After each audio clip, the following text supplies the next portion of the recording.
형제들이여 권력을 다투지 말라. 고기와 물처럼 서로 도우며 고구려를 지켜라. 저는 죽어가고 있었습니다. 665년 평양성의 한 방에서 저는 마지막 숨을 내쉬고 있었습니다. 세 아들이 제 앞에 무릎 꿇고 있었고 저는 떨리는 손으로 그들을 가리켰습니다. 남생, 남건, 남산, 제가 가장 사랑했던 그리고 제 권력을 물려줄 세 아들이었습니다. 아버님, 아버님, 장남, 남생의 목소리가 들렸습니다. 하지만 저는 이미 그들의 눈빛을 읽고 있었습니다. 그 눈 속에는 슬픔보다 욕망이 더 크게 자리 잡고 있었습니다. 제가 숨을 거두는 순간 저들은 서로 권력을 차지하기 위해 싸울 것입니다. 저는 알고 있었습니다.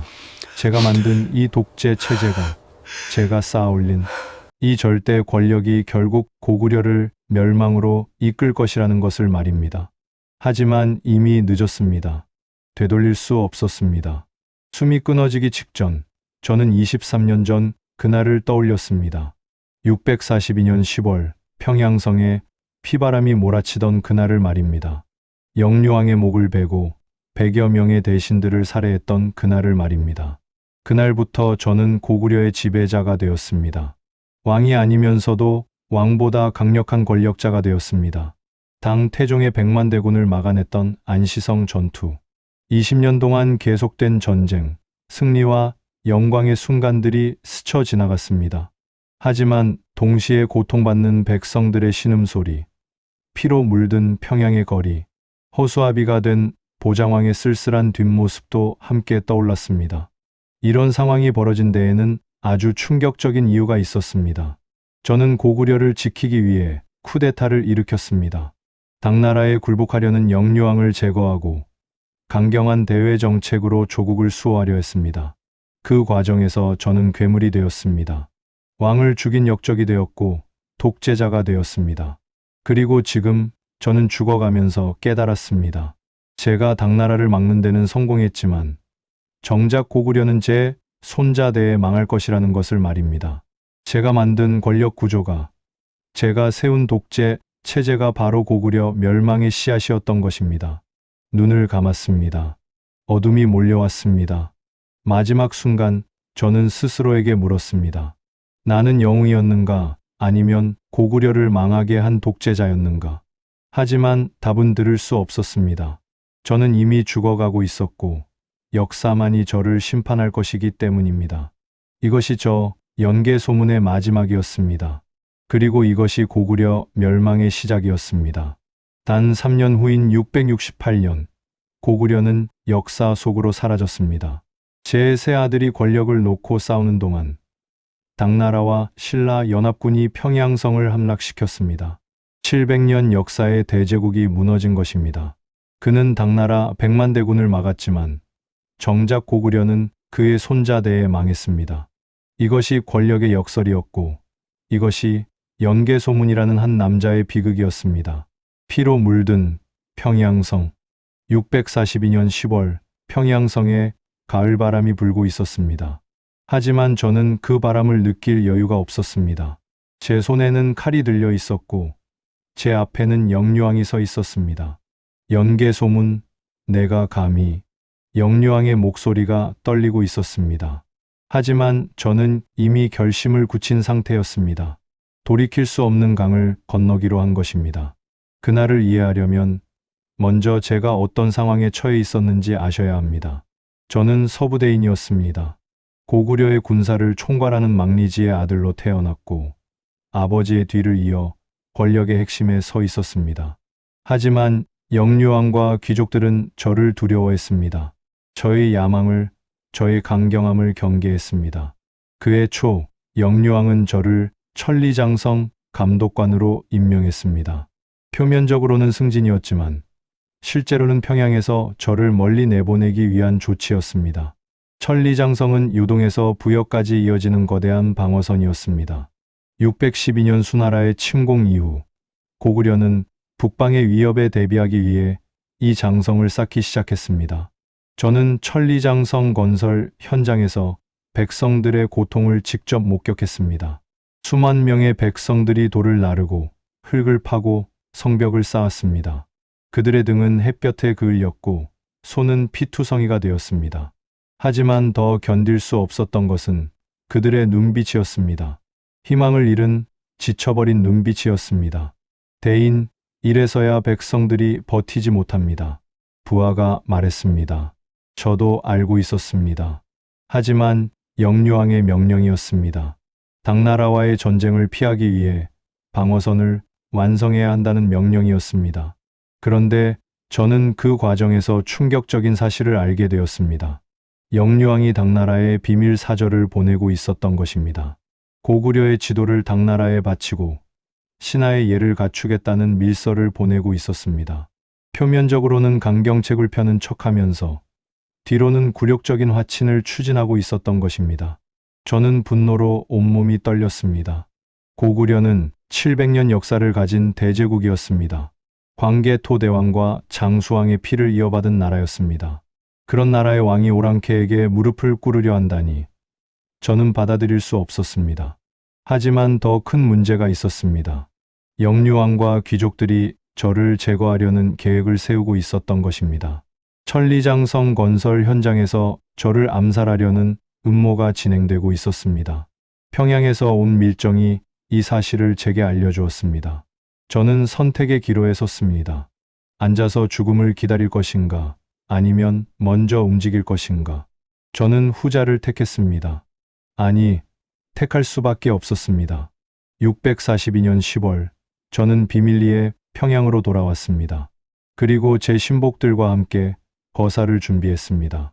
천리장성 건설 현장의 병사들 중 충성스러운 자들을 뽑아 평양으로 데려왔습니다. 밤마다 은밀한 회합이 이어졌습니다. 거사 당일 저는 영유왕에게 연회를 청했습니다. 천리장성 건설 상황을 보고하겠다는 명목이었습니다. 영유왕은 의심하지 않았습니다. 아니, 의심했더라도 저를 만나지 않을 수 없었을 것입니다. 저는 여전히 고구려의 핵심 권력자였고 군사적 실권을 쥐고 있었기 때문입니다. 연회가 시작되었습니다. 귀족들이 모여들었습니다. 영유왕을 둘러싼 핵심 세력들이 한자리에 모인 것입니다. 그들은 술을 마시고 웃음을 나누었습니다. 제가 곧 죽을 것이라 생각하며 안심하고 있었습니다. 제가 신호를 보내자 제 신복들이 연회장을 봉쇄했습니다. 창과 칼이 번득였습니다. 귀족들의 웃음소리가 비명으로 바뀌었습니다. 피가 튀었습니다. 연회장이 아수라장으로 변했습니다. 저는 직접 영유왕에게 다가갔습니다. 그의 눈에는 분노와 두려움이 뒤섞여 있었습니다. 연개소문, 내가 감히 왕을 시해하려 하느냐, 역적이 되려 하느냐. 저는 대답하지 않았습니다. 대답할 필요가 없었습니다. 팔이 허공을 갈랐고 영유왕의 목이 바닥에 떨어졌습니다. 700년 고구려 역사상 처음으로 신하가 왕을 시해한 순간이었습니다.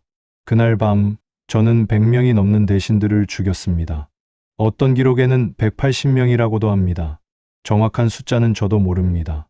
피가 너무 많이 흘러서 누가 죽고 누가 살았는지 일일이 셀 수 없었습니다. 새벽이 되자 평양성은 조용해졌습니다. 죽음의 정적이 내려앉았습니다. 저는 피 묻은 칼을 들고 왕궁뜰에 서 있었습니다. 제 발밑에는 시체들이 널려 있었고 제 옷은 핏빛으로 물들어 있었습니다. 그때 제 부하가 다가와 물었습니다. 대인, 이제 어찌하시렵니까? 왕위에 오르시겠습니까? 저는 고개를 저었습니다. 왕이 되는 것은 더 큰 반발을 불러올 것이었습니다. 저는 실권을 원했지 허명을 원한 것이 아니었습니다. 영유왕의 조카를 찾아라. 보장이라는 자를 말이다. 그 자를 새 왕으로 세우겠다. 보장은 겁 많고 유약한 자였습니다. 제가 통제하기에 완벽한 인물이었습니다. 그를 왕으로 세우면 명분도 세우고 실권도 유지할 수 있었습니다. 며칠 후 보장왕이 즉위했습니다.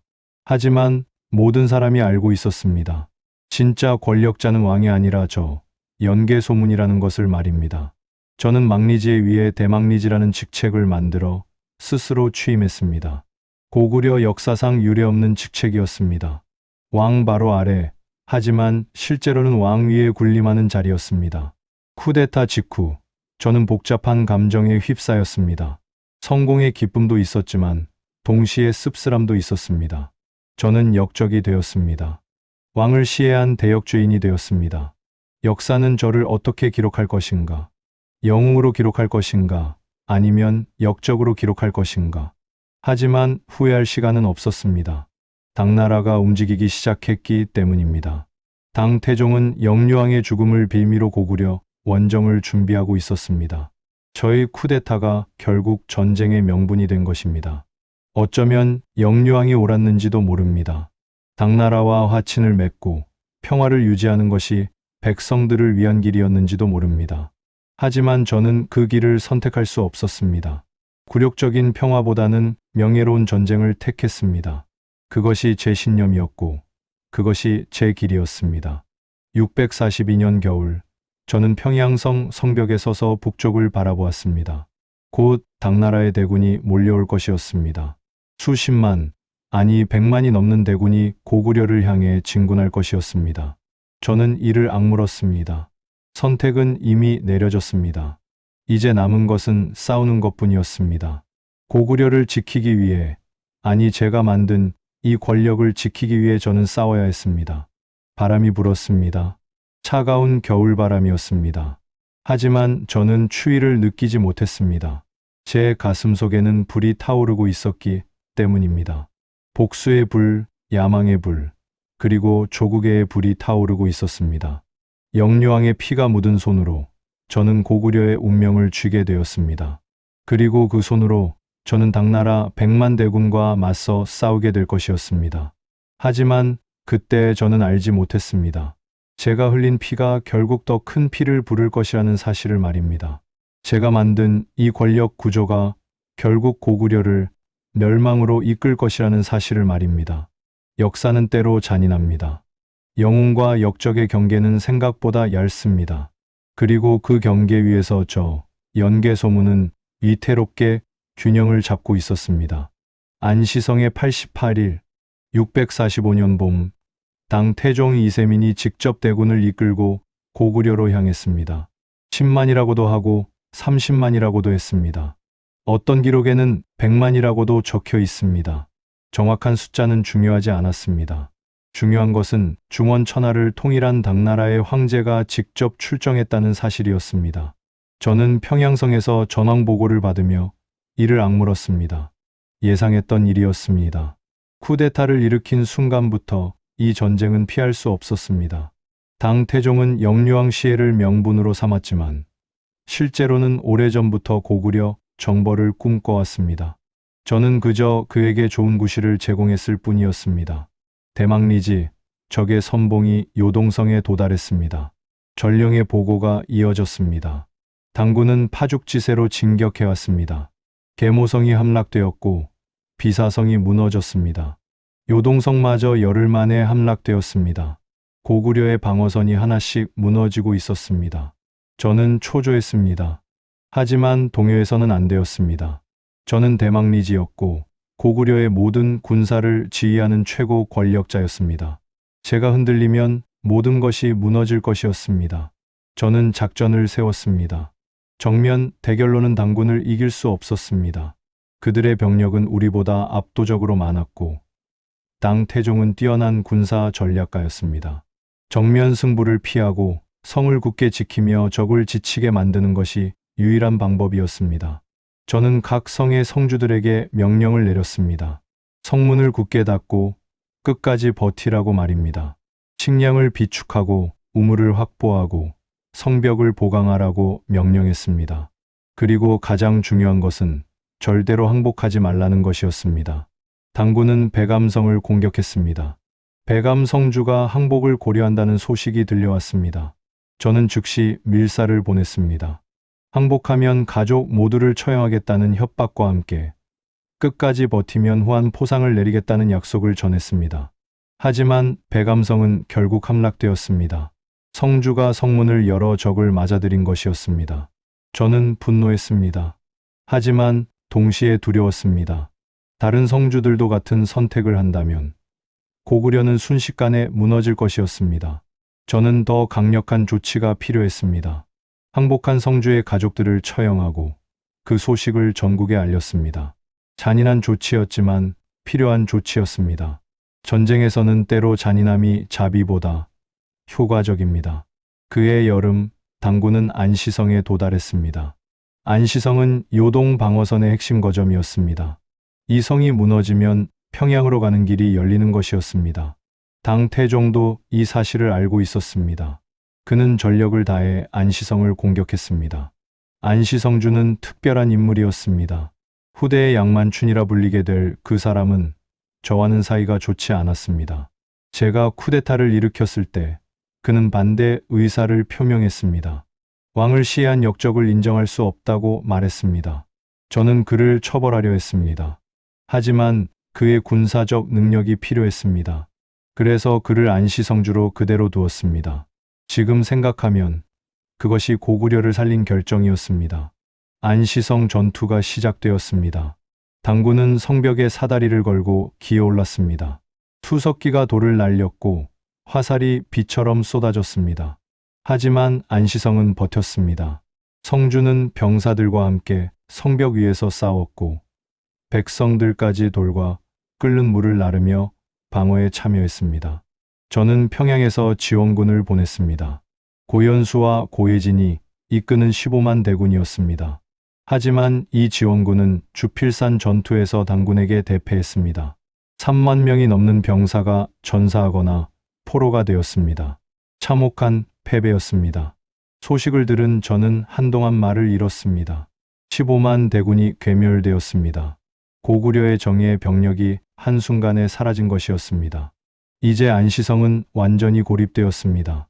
지원군도 보급도 희망도 없는 상태였습니다. 하지만 안시성은 포기하지 않았습니다. 성주는 병사들에게 말했습니다. 우리가 무너지면 고구려가 무너진다. 끝까지 싸우자. 그 말은 평양까지 전해졌습니다. 저는 복잡한 감정을 느꼈습니다. 저를 역적이라 불렀던 자가 저보다 더 충성스럽게 고구려를 지키고 있었습니다. 그가 지키는 것이 저의 권력인지 아니면 진정한 고구려인지는 알 수 없었습니다. 하지만 그것은 중요하지 않았습니다. 중요한 것은 안시성이 버티고 있다는 사실이었습니다. 당 태종은 새로운 전략을 세웠습니다. 성 옆에 거대한 토산을 쌓기 시작한 것입니다. 50만 명의 인력을 동원하여 성벽보다 높은 흙 언덕을 만들었습니다. 그 위에서 성안을 내려다보며 공격하려는 계획이었습니다. 60일이 걸렸습니다. 토산이 완성되자 당군은 승리를 확신했습니다. 하지만 바로 그날 밤 토산이 무너졌습니다. 비가 내려 흙이 물러진 것인지 아니면 안시성 병사들이 비밀리에 터널을 파서 무너뜨린 것인지는 확실하지 않습니다. 중요한 것은 안시성 병사들이 순식간에 토산을 점령했다는 사실이었습니다. 당 태종은 분노했습니다. 사흘 밤낮을 공격했지만 토산을 되찾지 못했습니다. 안시성 병사들은 토산 위에 새로운 방어 시설을 구축했고 오히려 당군을 내려다보며 공격할 수 있게 되었습니다. 88일이 지났습니다. 가을이 깊어지고 있었습니다. 요동의 겨울은 혹독합니다. 영하 30도까지 떨어지는 추위가 찾아옵니다. 당군은 남쪽에서 온 병사들이 대부분이었습니다. 그들에게 요동의 겨울은 견딜 수 없는 것이었습니다. 당 태종은 결단을 내려야 했습니다. 계속 싸울 것인가, 철수할 것인가. 결국 그는 철수를 선택했습니다.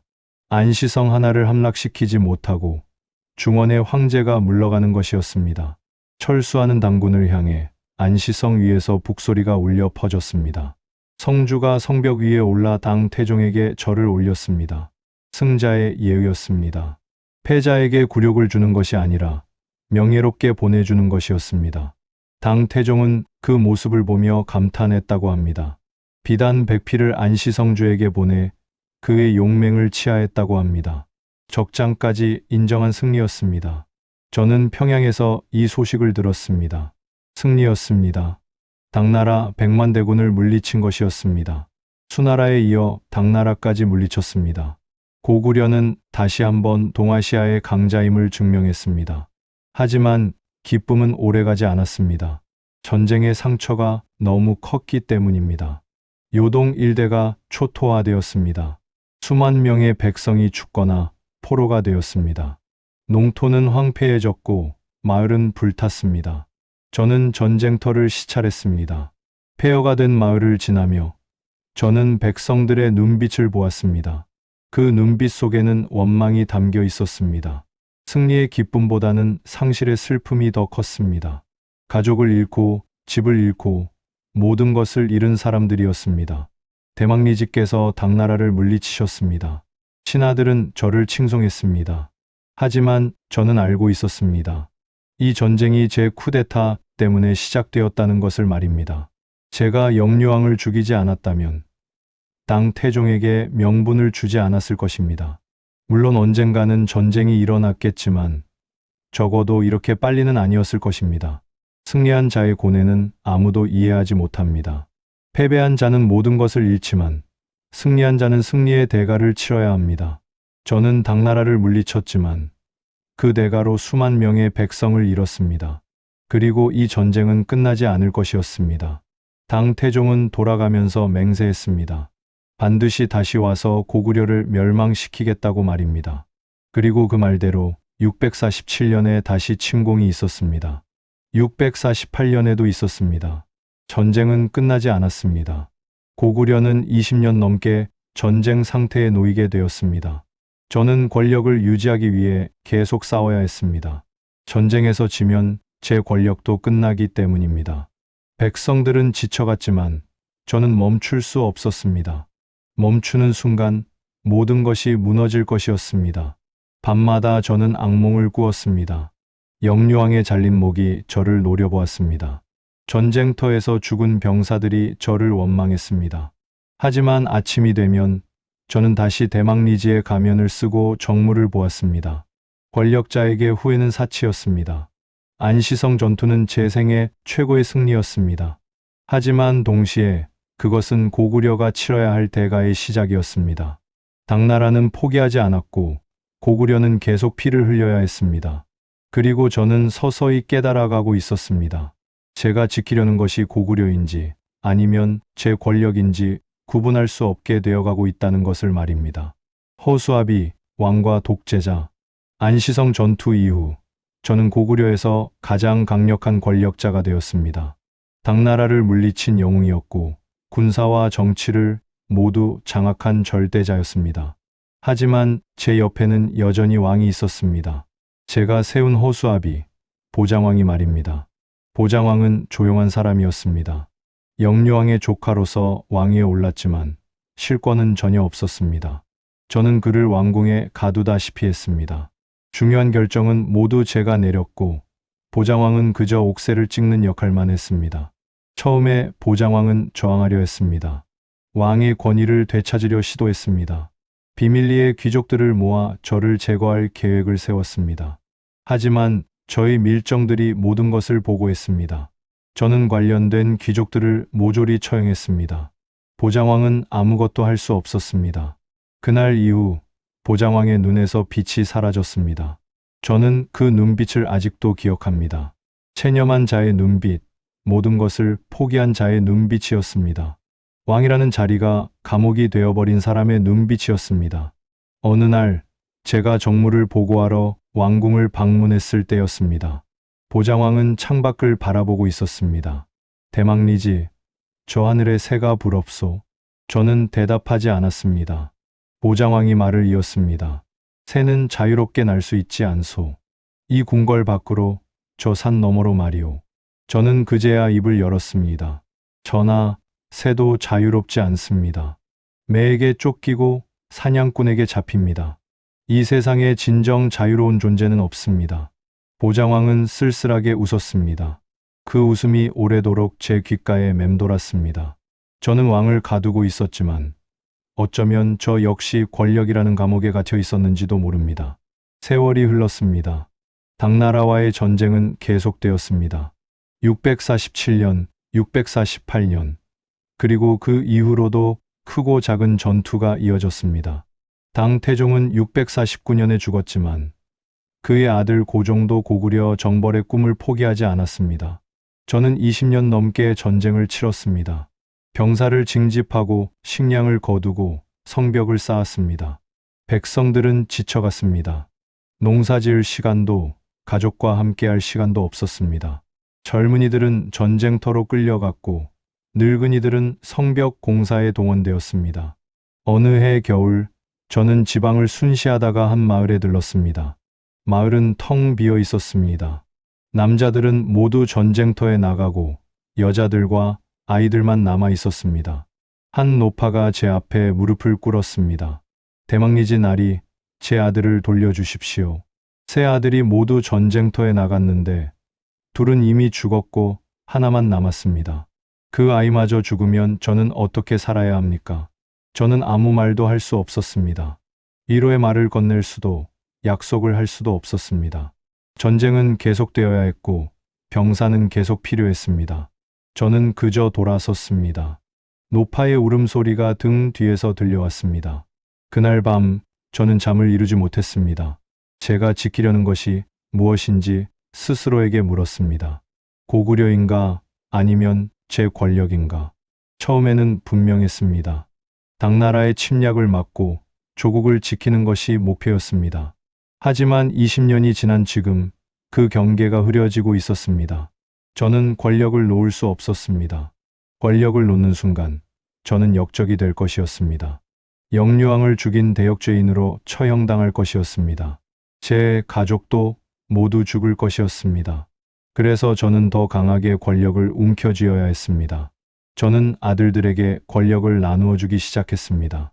장남 남생에게는 군사권을, 차남 남건에게는 행정권을, 삼남 남산에게는 외교권을 맡겼습니다. 연씨 가문이 고구려 전체를 장악하게 만들었습니다. 왕보다 강한 가문, 나라 위에 군림하는 가문을 만들었습니다. 신하들은 불만을 품었지만 감히 말하지 못했습니다. 저를 거스르면 죽음뿐이라는 것을 알고 있었기 때문입니다. 저는 밀정을 풀어 모든 움직임을 감시했습니다. 의심스러운 자는 즉시 처형했습니다. 공포가 고구려를 지배했습니다. 때로는 제 자신이 두려웠습니다. 거울에 비친 제 얼굴을 보면 낯선 사람이 저를 쳐다보고 있는 것 같았습니다. 언제부터 저는 이렇게 변했을까? 젊은 시절에 저는 정의로운 사람이었습니다. 당나라의 굴욕적인 요구에 분노했고 조국을 지키겠다는 열정에 불탔습니다. 하지만 지금의 저는 권력에 취한 독재자였습니다. 보장왕은 여전히 왕궁에 갇혀 있었습니다. 이제 그는 완전히 체념한 상태였습니다. 저를 원망하지도 저항하지도 않았습니다. 그저 하루하루를 보내며 시간이 흐르기를 기다렸습니다. 어쩌면 그는 저보다 현명했는지도 모릅니다.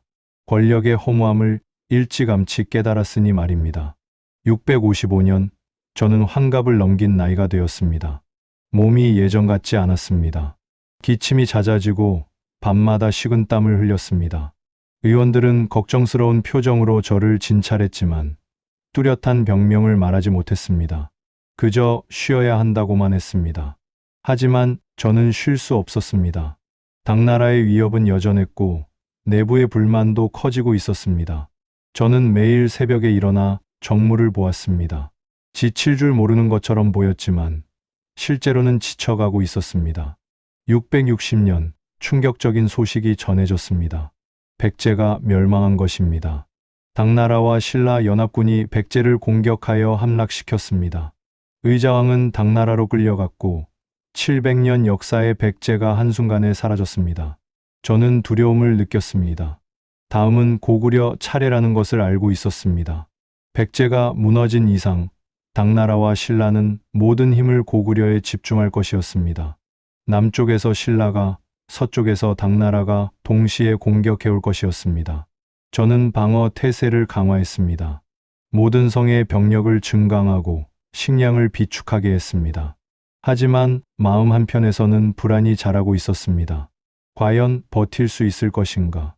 20년 넘게 전쟁을 치른 고구려가 또다시 대규모 전쟁을 감당할 수 있을 것인가? 백성들의 불만은 극에 달해 있었습니다. 세금은 늘어나고 부역은 끝이 없었습니다. 젊은이들은 전쟁터에서 죽어가고 농토는 황폐해졌습니다. 곳곳에서 밀란의 조짐이 보였습니다. 저는 더 강하게 탄압했지만 불만은 사라지지 않았습니다. 어느 날 저는 평양성 성벽에 올라 도시를 내려다보았습니다. 예전에는 번화했던 거리가 쓸쓸해 보였습니다. 활기를 잃은 백성들이 고개를 숙이고 걸어가고 있었습니다. 저는 문득 깨달았습니다. 제가 지키려 했던 고구려가 이미 무너지고 있다는 것을 말입니다. 외적은 막았지만 내부가 썩어가고 있었습니다. 왕권은 무너지고 백성은 지쳐 있었습니다. 귀족들은 저를 두려워했지만 존경하지는 않았습니다. 저는 영웅이 아니라 공포의 대상이었습니다. 저는 세 아들을 불렀습니다. 남생, 남건, 남산. 그들은 이미 성인이 되어 각자의 영역에서 권력을 행사하고 있었습니다. 하지만 제가 보기에 그들은 준비가 되어 있지 않았습니다. 서로를 경계하고 서로의 권력을 탐내고 있었습니다. 너희 셋은 형제다. 내가 죽은 후에도 서로 도와야 한다. 저는 말했습니다. 하지만 그들의 눈빛에서 저는 불길한 기운을 읽었습니다. 겉으로는 순종하는 척했지만 속으로는 다른 생각을 품고 있었습니다. 제가 죽으면 권력을 놓고 싸울 것이 분명했습니다. 저는 두려웠습니다. 제가 만든 이 권력 구조가 제 죽음과 함께 무너질 것이라는 것을 알았습니다. 하지만 어쩔 수 없었습니다. 저는 이미 너무 멀리 와버렸습니다. 되돌아갈 수 없었습니다. 665년이 되었습니다. 저는 병상에 눕게 되었습니다. 더 이상 일어날 힘이 없었습니다. 세 아들이 제 곁을 지켰지만 그들의 눈빛에서 저는 슬픔보다 계산을 읽었습니다. 누가 후계자가 될 것인가? 누가 권력을 차지할 것인가? 침상에 누워 천장을 바라보며 저는 지난 23년을 돌아보았습니다. 쿠데타, 전쟁, 승리, 그리고 독재. 저는 고구려를 지키기 위해 모든 것을 바쳤습니다. 하지만 그 과정에서 저는 고구려를 병들게 했습니다. 영웅이 되려 했지만 독재자가 되었습니다. 조국을 지키려 했지만 조국을 망하게 할 씨앗을 심었습니다. 이것이 권력의 비극이었습니다. 그리고 이것이 저 연개 소문의 비극이었습니다. 창밖으로 가을바람이 불어왔습니다. 낙엽이 떨어지고 있었습니다. 저도 곧 저 낙엽처럼 떨어질 것이었습니다. 그리고 제가 떨어진 후 고구려는 어떻게 될 것인가? 저는 알 수 없었습니다. 아니, 알고 싶지 않았습니다. 형제의 난. 666년, 저는 마지막 숨을 내쉬었습니다. 눈을 감는 순간, 저는 모든 것이 끝났다고 생각했습니다. 하지만 끝이 아니었습니다. 진짜 비극은 그때부터 시작되었습니다. 저는 죽었지만 제 영혼은 평양성을 떠나지 못했습니다. 마치 벌을 받는 것처럼 저는 제가 만든 비극이 어떻게 전개되는지 지켜봐야 했습니다.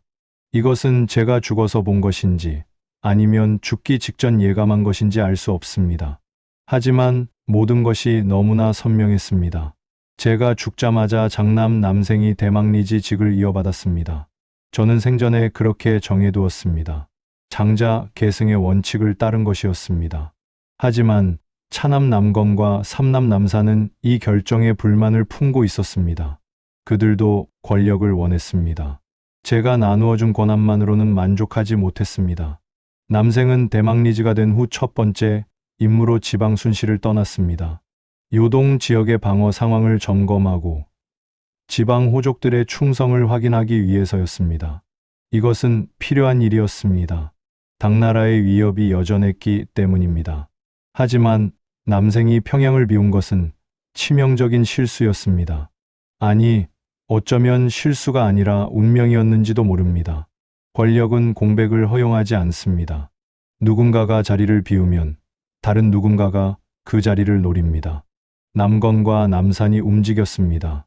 남생이 평양을 떠난 지 얼마 되지 않아 두 동생은 밀모를 시작했습니다. 평양에 남아있던 귀족들 중 남생에게 불만을 품은 자들을 포섭했습니다. 그리고 보장왕에게 접근했습니다. 보장왕은 20년 넘게 허수아비 노릇을 해온 왕이었습니다. 저에게 억눌려 아무것도 할 수 없었던 왕이었습니다. 하지만 저는 이제 죽었습니다. 보장왕에게는 기회가 온 것이었습니다. 남건이 보장왕에게 말했습니다. 전하, 이제 연씨 가문의 횡포를 끝낼 때가 되었습니다.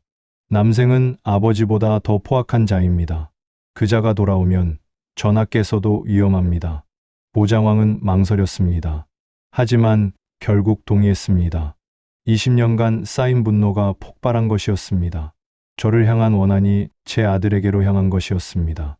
남건은 보장왕의 명의로 조서를 내렸습니다. 남생을 역적으로 규정하고 체포령을 내린 것이었습니다. 남생의 아들들도 평양에서 붙잡혀 처형되었습니다. 제 손자들이 제 다른 아들들의 손에 죽은 것이었습니다. 저는 이 광경을 지켜보며 절규했습니다. 하지만 제 목소리는 아무에게도 들리지 않았습니다. 저는 이미 죽은 자였습니다. 살아있는 자들의 세계에 개입할 수 없었습니다. 소식을 들은 남생은 충격에 빠졌습니다. 자신의 아들들이 죽었습니다. 동생들에게 배신당했습니다. 평양으로 돌아갈 수도 없었습니다. 돌아가면 죽음뿐이었습니다. 남생은 절망 속에서 결단을 내렸습니다. 당나라에 투항하기로 한 것입니다. 고구려의 대망리지가 연개 소문의 장남이 적국의 무릎을 꿇기로 한 것이었습니다. 저는 믿을 수 없었습니다.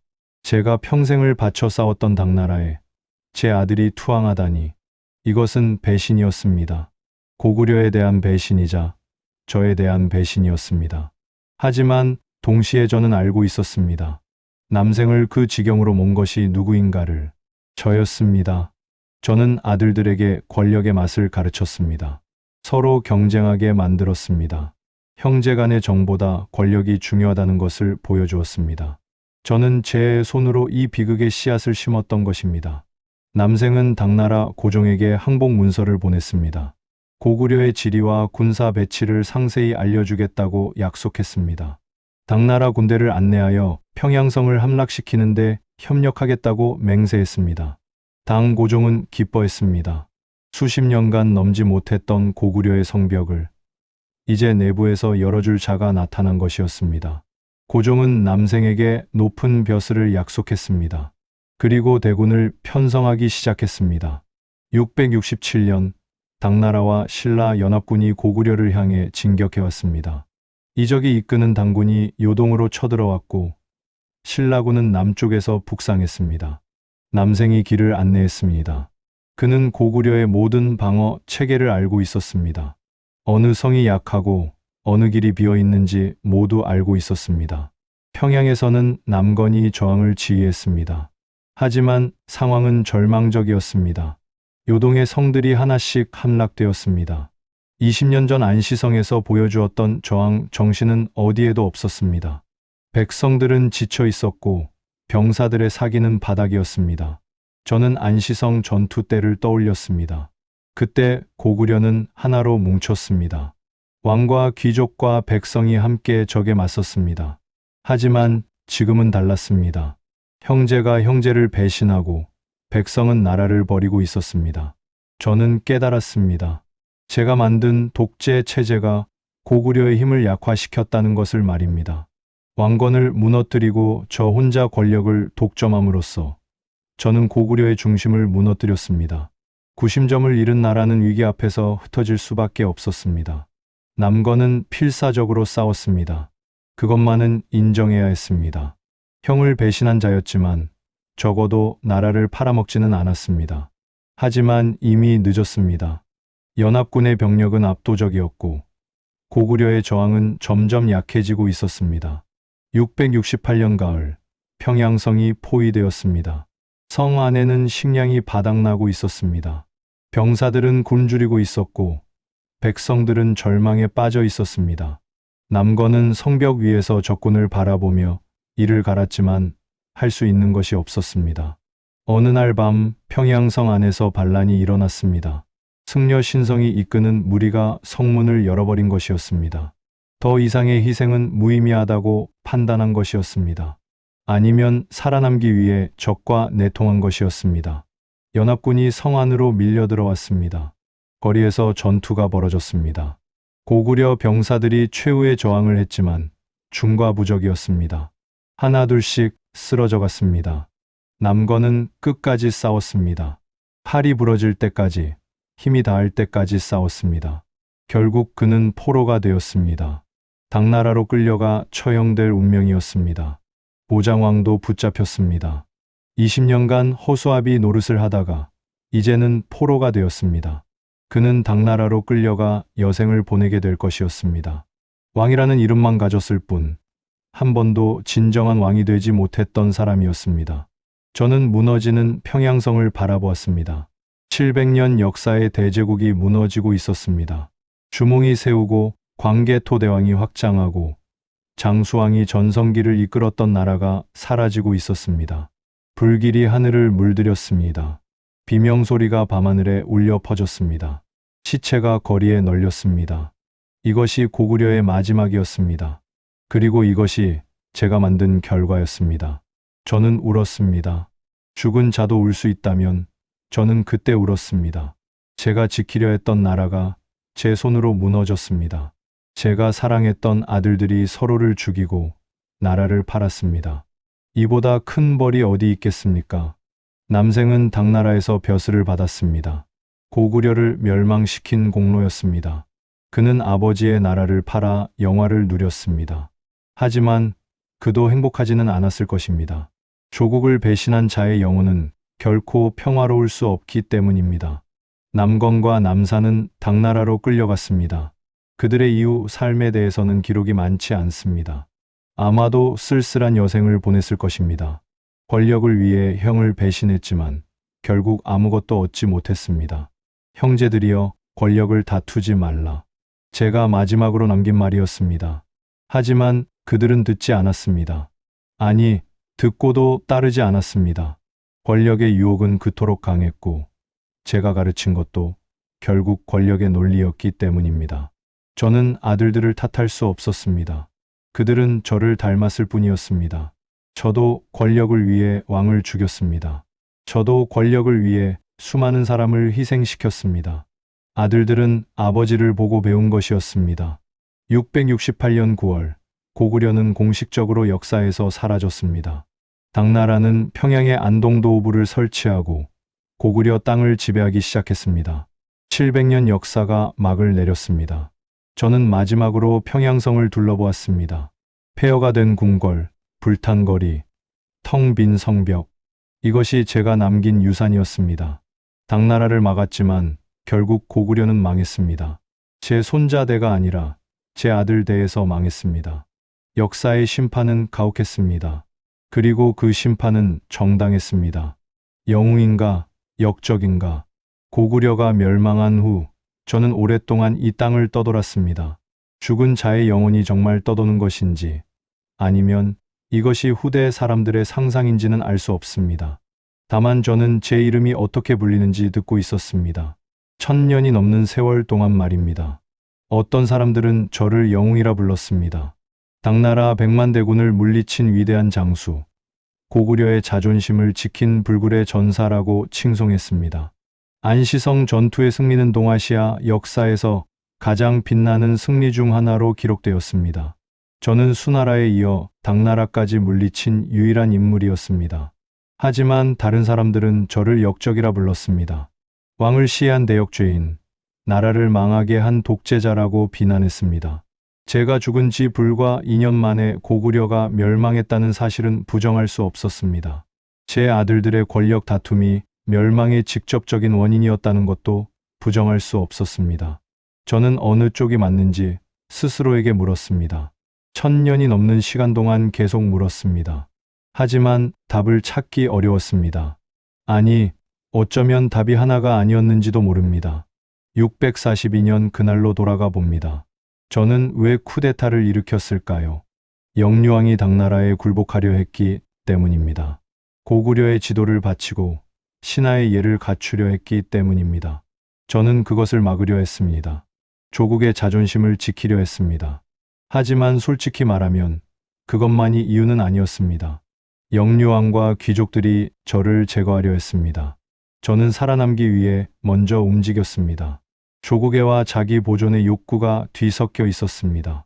어디까지가 대의였고 어디까지가 욕심이었는지 저 스스로도 구분할 수 없었습니다. 쿠데타 이후 저는 23년간 고구려를 지배했습니다. 당나라의 침략을 막아냈습니다. 645년 안시성 전투, 647년과 648년의 전투, 그리고 그 이후에 수많은 전투에서 승리했습니다. 중원의 대제국이 고구려 앞에서 무릎을 꿇었습니다. 하지만 그 대가는 무엇이었습니까? 20년 넘게 계속된 전쟁으로 백성들은 피폐해졌습니다. 젊은이들은 전쟁터에서 죽어갔고 농토는 황폐해졌습니다. 저는 나라를 지켰지만 나라 안의 사람들은 지쳐갔습니다. 그리고 왕권을 무너뜨렸습니다. 보장왕을 허수아비로 만들고 저 혼자 모든 권력을 독점했습니다. 이것은 고구려 700년 역사에서 유례없는 일이었습니다. 저는 왕보다 강한 신하가 되었고 그 권력을 아들들에게 물려주려 했습니다. 만약 제가 왕권을 존중했다면 어땠을까요? 보장왕에게 실권을 돌려주고 저는 군사만 담당했다면 어땠을까요? 아마 고구려는 더 안정되었을 것입니다. 왕을 중심으로 귀족들이 단결했을 것입니다. 제가 죽은 후에도 권력 다툼이 일어나지 않았을 것입니다. 하지만 저는 그렇게 할 수 없었습니다. 권력을 놓는 순간 저는 역적으로 처형당했을 것입니다. 왕을 시해한 자가 용서받을 수는 없었습니다. 저는 살아남기 위해 권력을 놓지 못했습니다. 그리고 그 권력이 결국 나라를 망하게 했습니다. 역사가들은 저를 두고 끝없이 논쟁했습니다. 저는 그 논쟁을 지켜보았습니다. 어떤 역사가는 말했습니다. 연개 소문이 없었다면 고구려는 더 일찍 멸망했을 것이다. 당 태종의 침략을 막아낸 것은 대단한 업적이다. 그가 아니었다면 누가 고구려를 지켰겠는가? 다른 역사가는 반박했습니다. 연개 소문의 쿠데타가 당나라의 침략의 명분을 주었다. 그가 왕을 죽이지 않았다면 당 태종도 출정하지 않았을 것이다. 전쟁을 막은 것이 아니라 전쟁을 불러온 것이다. 또 다른 사람은 말했습니다. 그가 당나라를 막은 것은 사실이지만 그 과정에서 고구려 내부를 망가뜨렸다. 외적은 막았지만 내부에서 무너진 것이다. 이것은 영웅의 업적이 아니라 독재자의 실패다. 저는 이 모든 평가를 들었습니다. 그리고 모두 틀리지 않았다고 생각했습니다. 저는 영웅이면서 동시에 역적이었습니다.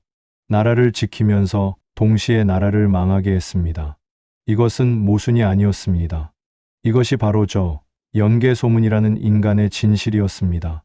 목적이 수단을 정당화하는가? 이것이 저를 둘러싼 논쟁의 핵심이었습니다. 저는 고구려를 지키기 위해 왕을 죽였습니다.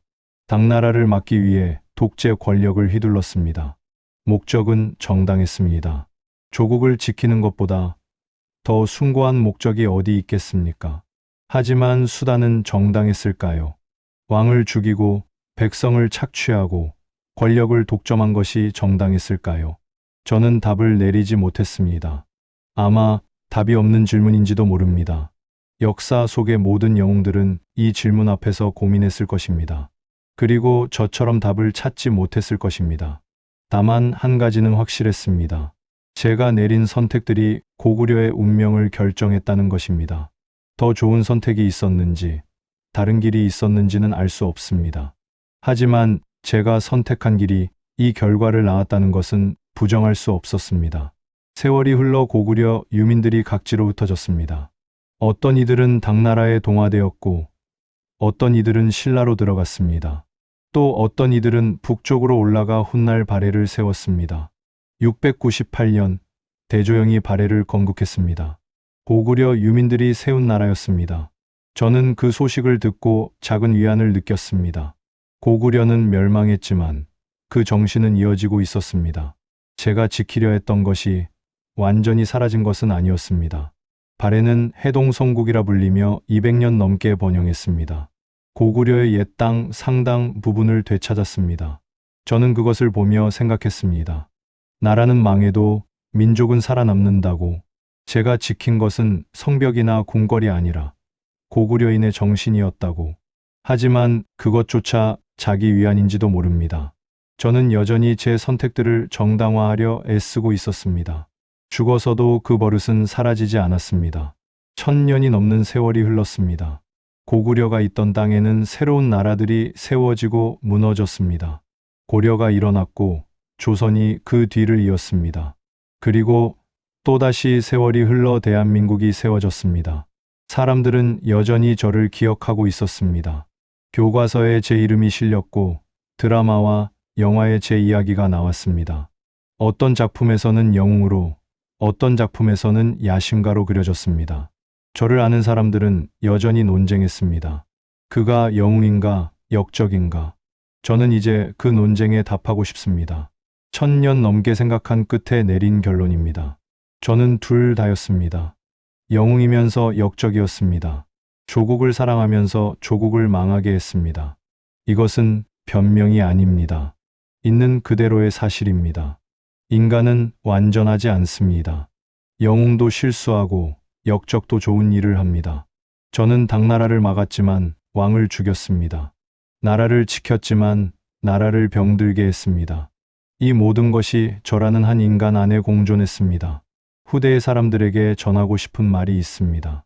저를 영웅으로만 보지 마십시오. 저는 완벽하지 않았습니다. 권력에 취했고 욕심을 부렸습니다. 저를 본받으려 한다면 제 실수도 함께 보아야 합니다. 저를 역적으로만 보지도 마십시오. 저는 나름의 신념이 있었습니다.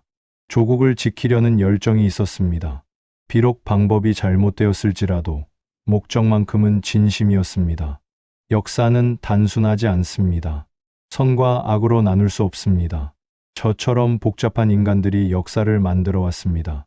그 복잡함을 이해할 때 비로소 역사에서 교훈을 얻을 수 있습니다. 마지막으로 제가 가장 후회하는 것을 말씀드리겠습니다. 그것은 왕을 죽인 것도 독재 권력을 휘두른 것도 아닙니다. 제가 가장 후회하는 것은 제 아들들에게 권력의 논리만 가르친 것입니다. 형제 간의 우애보다 권력이 중요하다는 것을 보여준 것입니다. 남생, 남건, 남산. 제 세 아들은 저를 보고 배웠습니다. 권력을 위해서는 무엇이든 할 수 있다는 것을 배웠습니다. 그리고 그 배움이 형제의 난으로 이어졌고 고구려 멸망으로 이어졌습니다. 자식에게 무엇을 물려줄 것인가? 권력인가? 가치인가? 저는 권력을 물려주려 했습니다. 하지만 권력은 지킬 수 없었습니다. 제가 가치를 물려주었다면 어쩌면 결과가 달랐을 것입니다. 이것이 저 연개 소문이 1000년 동안 깨달은 것입니다. 그리고 이것이 제가 후대에 남기는 유일한 유산입니다. 그는 당나라 100만 대군을 막았지만 정작 고구려는 그의 아들 대에 망했습니다. 이 한 문장이 제 삶의 요약입니다. 영광과 비극이 공존하는 저 연개 소문의 이야기입니다. 역사여, 나를 심판하라. 저는 그 심판을 받아들이겠습니다. 영웅이든 역적이든 그것은 이제 산 자들이 결정할 일입니다. 저는 그저 제가 한 일에 책임을 질 뿐입니다. 안녕히 계십시오. 1000년의 잠에서 깨어나 이렇게 제 이야기를 전할 수 있어서 감사합니다.